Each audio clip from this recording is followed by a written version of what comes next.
received reliable information that students are gambling in one house. Students are coming for gambling in one house, and laptops, computers are used for gambling activities.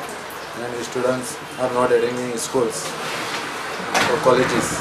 Accordingly, on receipt of the said information, we read it, and we found in three college students among 6 arrested.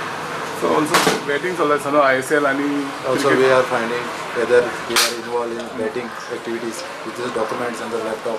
We will verify all the laptops and investigate on that and also whether we are involved in betting and other activities.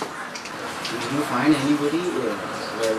Yes, this student, 3 students we found, 3 college students we found, along with the owner and other persons.